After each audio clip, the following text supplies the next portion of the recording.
ఒక్కసారి ఇట్లా జరిగిందంటే ఏమోలే అనుకుంటాం కానీ ప్రతిసారి ఇట్లనే జరిగితే ఏమనిపిస్తుంది, చాలా చిరాగ్గా ఉంది. ఇంట్లో సిలిండర్ అయిపోయింది, 2 సిలిండర్లు ఉన్న 2 కూడా ఖాళీగానే ఉన్నాయి. సిలిండర్ పెట్టినాక ఒక 20 డేస్ నుండే చెప్తుంటా బుక్ చేయమని, ఆయన మా బావ వినిపించుకోడు. సరిగ్గా వంట మధ్యలో గ్యాస్ అయిపోయింది. ఆ టైంలో ఇంట్లో ఎవరు లేరు. పొద్దున టిఫిన్ చేసినాక లంచ్ కోసం అని బియ్యం కడిగి స్టవ్ పైన పెట్టిన, అన్నం సగం ఉడికింది, గ్యాస్ అయిపోయింది. సరేలే నేనంటే ఆకలికి ఉండగలుగుతా కానీ పిల్లలు ఉండలేరు కదా, వాళ్ళ కోసం ఫ్రూట్స్ కట్ చేసి ఇచ్చాను. మేము ఇంతకు ముందు రెంటుకున్న దగ్గర అంకుల్ వాళ్ళు అయితే ఎంత మంచోళ్ళో పాపం, సిలిండర్ అయిపోయింది అన్నప్పుడు అల్లు ఇచ్చేవాళ్ళు. ఇంకొకసారి అయితే మా బావ లేకపోయినా అంకుల్ సిలిండర్ అయిపోయిందంటే తీసుకొచ్చి మా ఇంట్లో పెట్టి మరీ వేయేది. ఇంకోసారి అయితే దారుణంగా మటన్ కర్రీ సగం ఉడికింది, అప్పుడు గ్యాస్ అయిపోయింది. ఇంకా మా పక్కన నాతో రెంటుకుండే అక్క వాళ్ళ ఇంట్లోకి వెళ్ళి మటన్ కర్రీ వండుకొని తీసుకొచ్చాను.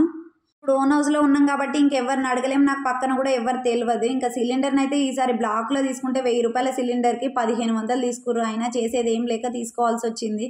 ఎందుకంటే అవసరం మనది, అవకాశం వాళ్ళది. అప్పుతుందా మధ్యాహ్నం లంచే చేయలేదు.